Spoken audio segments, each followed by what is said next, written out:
I feel responsible to keep up and do a good job. And my whole method there is not to stir people up. Flip a coin, maybe have a duel. No, I'm kidding, not a duel. Well, that's a good question.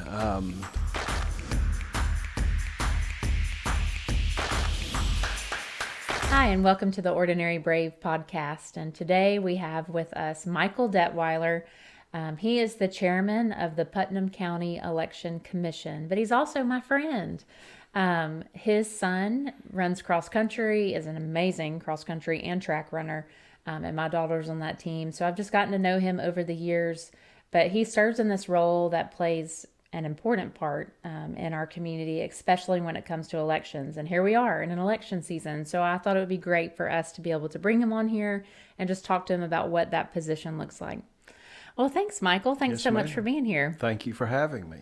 Well, tell me a little bit about yourself and Sure. how long you've been in this area and your family. Absolutely. So I'm married to my wife, Shawn. We've been married since, 2004. So it's been a quick 22 years. Mm-hmm. And so we have three kids. Kelsey is our oldest, and she and her husband, Drew, are our youth pastors at Hope Church, and they have three of our grandchildren, which I know is you're awesome. loving that. I'm loving that. That's a great job. All the mistakes I made as a dad, see, I get to kind of have a reset. So anyway, we also have Mary Catherine, who is 18, and then Levi, who you mentioned, who is 16. And so Mary Catherine's going to college in the fall. Did and so I see Lee University? University, Yeah, yes, so it's ma'am. not too far. It's not far. That's a great It's school. far enough for her to get Yeah. away and kind of do her own thing and go to school. And so she really felt called to Lee University. That's great. And so Levi will be in 11th grade in the fall. And so we're kind of close to looking at each other and going, wow, we're empty nesters, Yeah. And so it's a lot of fun. My parents live here. Shawn's parents live here. Her mother passed away a few years ago, but Did you grow up here? I did. Grow up is kind of a relative term. We moved here in 1976 when I was going into 8th grade. Okay. And other than a few years in Nashville, I've been here, almost 50 years. It's kind of shocking to say. So has it changed?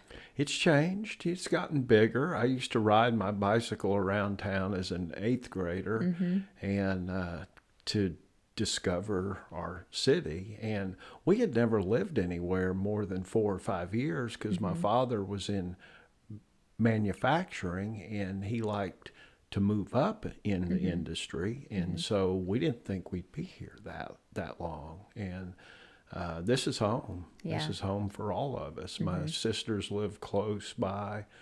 Shawn's brothers live close by as well. That's great. We love it. Yeah, that's really like how I grew up, as all of our family was close by to each other.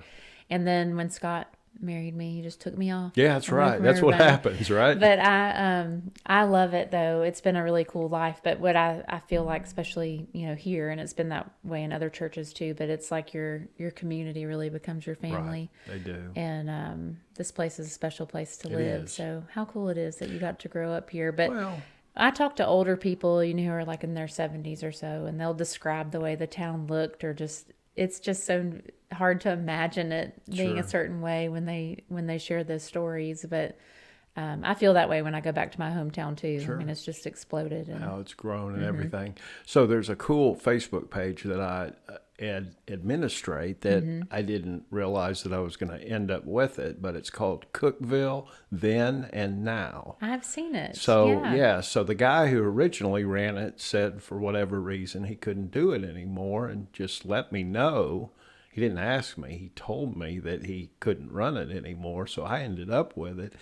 And I try and find historical pictures and tell the story, and then I encourage others to do the same thing. And it really shows some cool pictures of the past.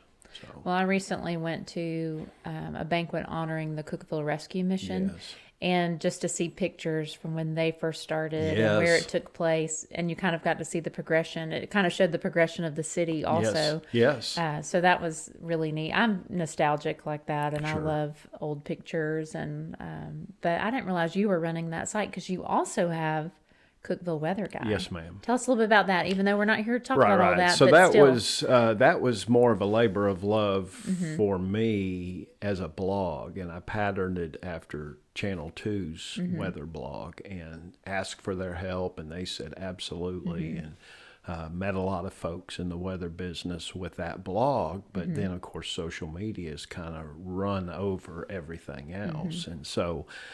I moved it over to social media, and it exploded. And the tornado of March 3rd was 2020, was just a huge game changer for all of us. And so when we have severe weather, I answer a lot of messages about what do I do? I'm scared or whatever. And so it's kind of become something that I feel responsible to keep up and do a good job. And my whole method there is to stir people up. I don't want to stir people up for views. That to me is wrong, especially with weather, because there is some PTSD from the tornado that killed 19 precious souls. And then injured nearly 100 and destroyed hundreds of homes. And so I don't take that lightly at all, and just try and do a good job. We all appreciate it because I thank know, I'm even thinking of like snow or ice, Sure. We're immediately just like getting on your page and what's he saying about this? And it's crazy how the views, winter weather, I mean, it's crazy how many views the page will get in a month. In the wintertime, a couple of million. Wow. Yeah, it's crazy. Yeah. And so, and then of course now it's sunny and quiet, and the views fall off, which is fine, obviously. But I try and educate people with it as well. Yeah, I think you do a great job. Well, thank you. We've always, looked to it. And, Sure. I think you do a really good job of just balancing, like you said, like not making it too sensationalized or anything, but just educating people and be like, hey, here's what I think is going to happen. Hey, this has been announced, but we're not really sure. Let's give it a few more days, or that sort of thing. And if there's a marginal risk for severe weather, that doesn't mean it's a great risk and it's going to happen. And so I think helping people to absorb the information, disseminate it in their brain, and understand it. It doesn't mean that you show up at the library in, wanting to go into their shelter. Anyway. Yeah. Well, you are a man of many jobs. And we're going to focus in on the Election Commission right now. So how did you get in this position? Well, that's a good question. I had helped a friend to get on it, Phil Adams, who works for J&S here in town, and he had recommended me for it because they had one of the gentlemen who was on it who was his health was declining, and it was time for him to step down. And so Phil had reached out to me and said, "Are you interested?" And I said, "Of course." And so they had to go through a process. The state rep and the state senator, they both had to approve of that. And then it goes before the state election commission. Their job is to appoint election commissioners in all 95 counties. And so that's kind of how it got started. And then I had a phone interview with the chairman of the state election commission. And then I was on it. I served the rest of that gentleman's term. Okay. And then every 2 years in April, we are reappointed. Okay. And so that's how Are there that a works. limit to the terms? Like, could you do this? You could do it. We have Linda Daniel, who's been on the election commission for more than 30 years. Okay. And she's the dean of the election commission, and we rely on her knowledge, and because she's seen a lot in her 30 years. The election commission is made up locally of 3 Republicans and 2 Democrats. And the reason that is it's because whoever controls the legislature, and for many years, going back to around the Civil War, Democrats controlled the legislature up until the early 2000s. And it caused quite a rift when all of a sudden every election commission in the state of Tennessee had to change from a Democrat majority to a Republican. And one of the big jobs that we do as election commissioners is we hire the elections administrator. So Jennifer, is that right? Jennifer Murphy, she is. Missy Honeycutt, right? Michelle Honeycutt was in there for a long time. She was and was excellent and retired, and she told us a couple years in advance that she was looking at this particular date. And Jennifer had been her number 2, and it just made sense. Sure. Because there's cohesiveness in the office, there's cohesiveness with the staff. Michelle had done a great job of training Jennifer, and Jennifer is level-headed and strong. And Jennifer's number 2 is Sarah, and Sarah's wired the same way. And they've got a great group of folks who work there, and we're very proud of them as commissioners.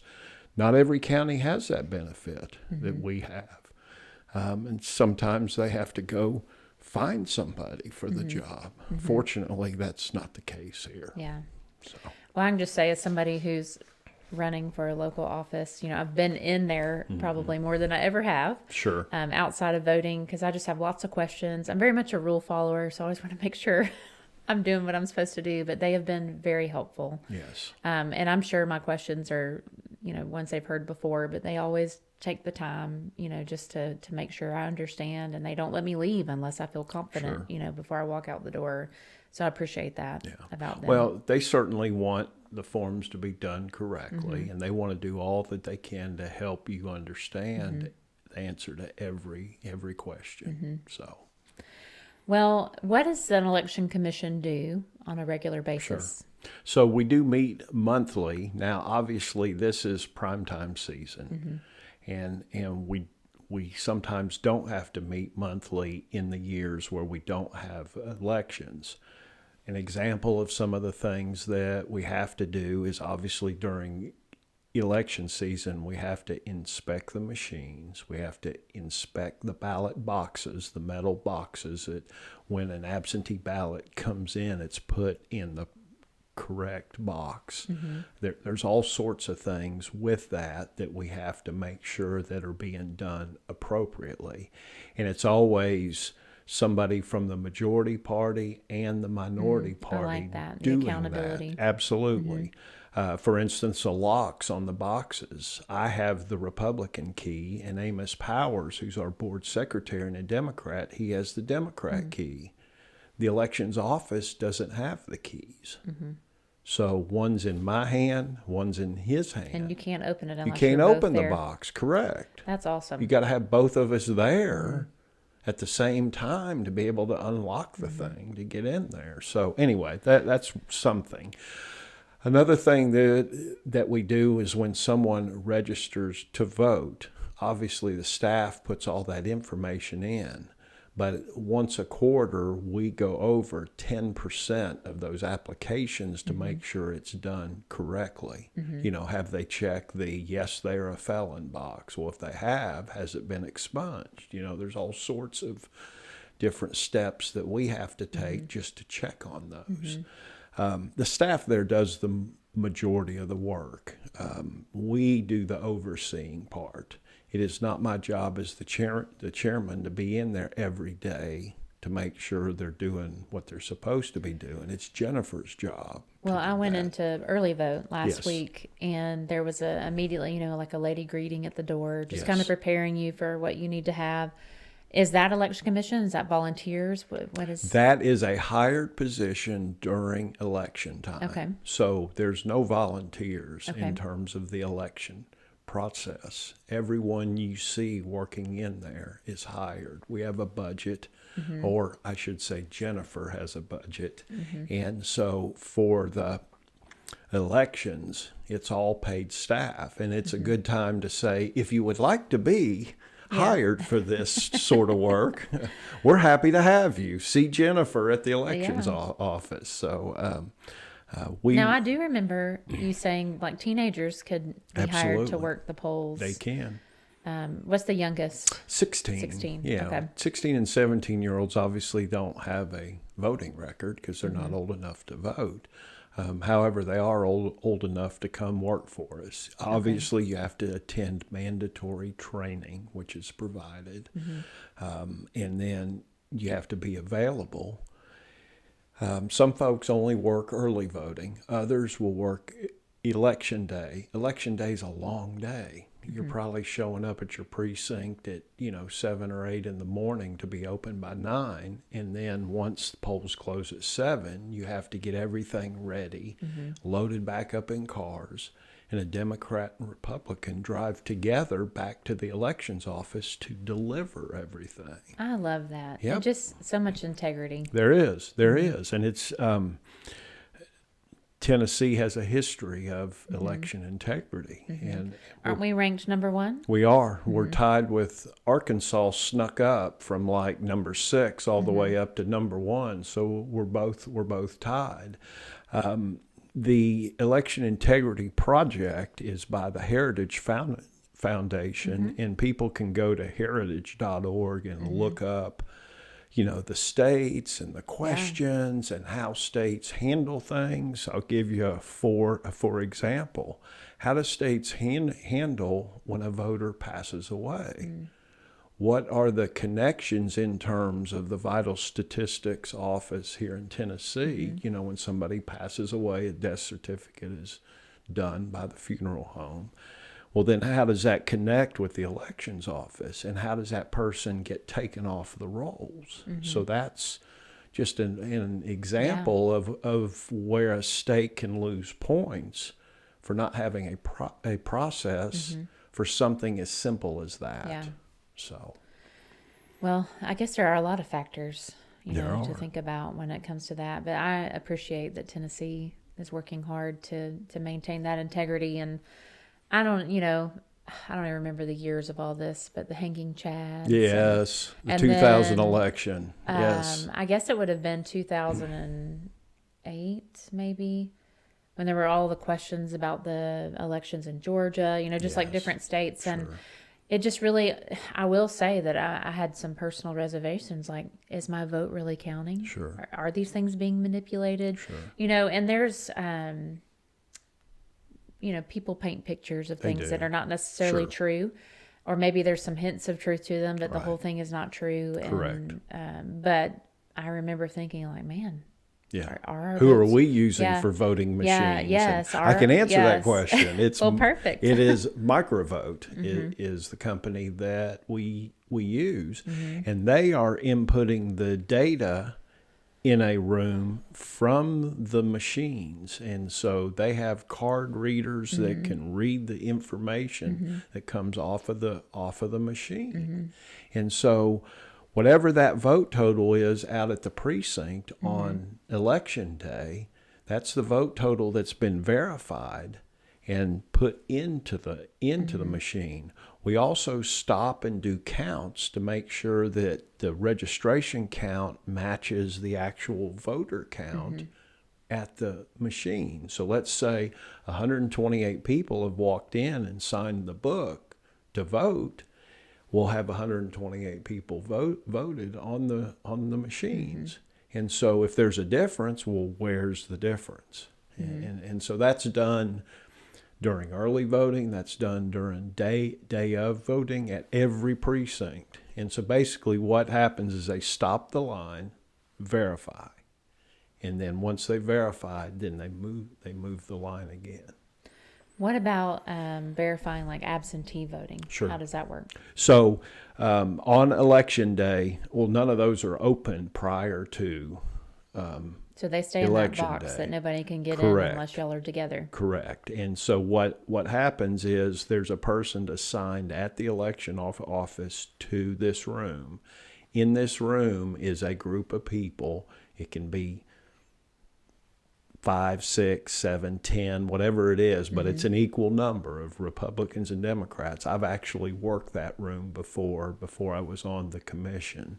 And you are locked in that room the entire day from 9 a.m. until 7 p.m. or when your job is done. But it's at least 9 a.m. to 7 p.m. You have no cell phone, you have no watch, you have no contact with the outside world. And we are tallying those votes. And it's almost like being a bank teller and you're counting money out. I'm not sitting here in my mind going, oh, Kelly has 128 and she's higher than the other four, whatever. That's not it at all. I mean, we're not even seeing it. It's just moving along as we're going through each machine or each individual absentee ballot to make sure that they're all verified. And so we look at each of those ones that have come in via mail, absentee, whatever it is, to make sure that we agree as a group. So it's not one person saying, well, it's for that person and whatever. I mean, we can pass it around, do all the things. If we had to count every vote by hand like that, I mean, we'd be there for weeks. It's not something that you can just say, okay, we'll have an answer for you tonight. Right. There's no way. I mean, we counted 400 or 500 like this the time that I worked in there. I mean, it's all day. And especially if somebody's marked it weird or whatever. So it's important we have voting on the actual machine itself. Yeah. It does print out a tally, a piece of paper that you can look at and say, okay, are these the people that I voted for? And if you agree, you hit the red button and it casts the vote. Yeah. So I appreciate that. Yeah. And to be honest, like we've got some good people running and, running against each other too. Sure. And so I really have struggled in some of the things to decide. And so I hit it one way and I read the tally. And as I read the tally, I just didn't have a peace about it. So I went back and was able to adjust, but then read the tally again, like the recorrected one. And so I love that we have all of that. It's an easy process, but we have about 52,000 registered. Is that, I think I read that somewhere in an article. Approximately. Yeah. Yeah. And it's interesting because like we're right now doing the May voting, and May typically is our lowest turnout. I mean, we've had some years where it's been 10 or 11%. Now, I think it'll be higher this year, and obviously I think August will be high as well, but it's a non-presidential year. Yeah. So non-presidential years tend to be lower on the turnout. Which is kind of discouraging. I feel like I come from a lot of people who served in the military in my family. And so, it's just a big thing that they fought for our freedoms. And this is a responsibility that we should steward. Right. And I know that you have a heart for countries and missions, and I've been all over the world, but, places I go, they don't really get to select some of their leaders. Correct. Or they're pushed. Or they do select them, but it doesn't matter. Right. And so I just feel like we live in a country where we actually get to do that, and your voice counts. And I just want to encourage others to steward that gift and to use it. I agree. So that's really kind of been one of my big things lately, is just trying to encourage people to actually vote. Go vote, and it matters even when it's not a presidential election. Well, and I would say this, you have such a great opportunity to actually go vote early. You can vote on election day. If you qualify, whatever the 10 reasons are, and I could name a few of them, for instance, people over 60, if you request an absentee ballot, it's automatically given to you. Now, we're not a state that mails out ballots to every eligible voter. You've got to take on some responsibility yourself to actually go make the effort to vote. It's not hard. The line moves quickly on early voting. And the times I mean, we've got extended hours on Thursdays. I saw that. So Yeah. and we're open a half a day on Saturdays. Saturdays. Yeah. So the entire staff is there those days. So I mean, they're putting in extra hours to make sure everyone can vote. Bring your ID.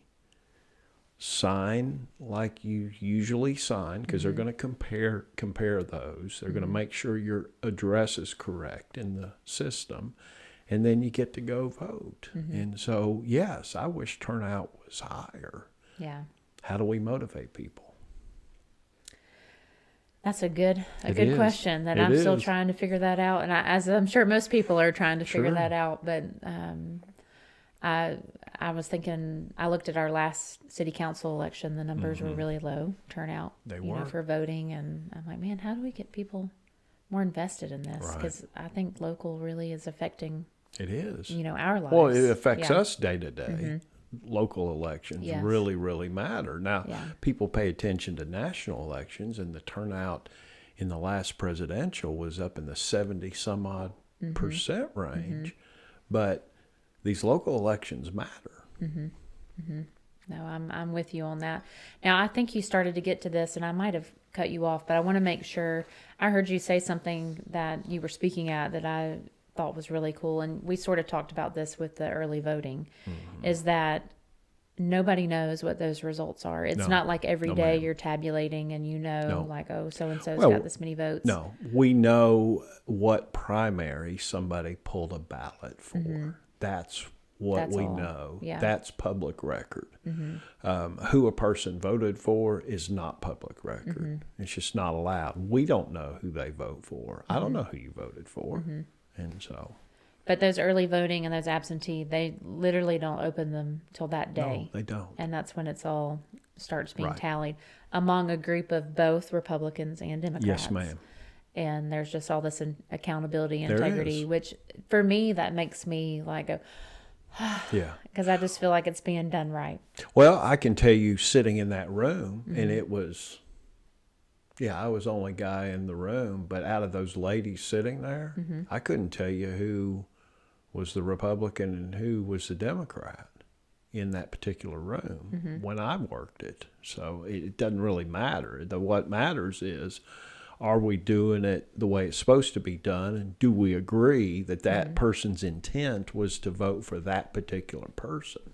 And people get in a hurry and, or whatever. Sure. So, Well, we've talked already about some safeguards and things that are in place. But one question is, what happens if there's a discrepancy or a concern raised about results? What does an election commission do? well, with that? the actual candidate is the one. Let's say you and somebody else tied for office. Okay, we had this happen in Monterey recently, where we had a tie between the two candidates. Well, the incumbent said, rather than holding a special election to decide which one of us go, he said, I'll step aside.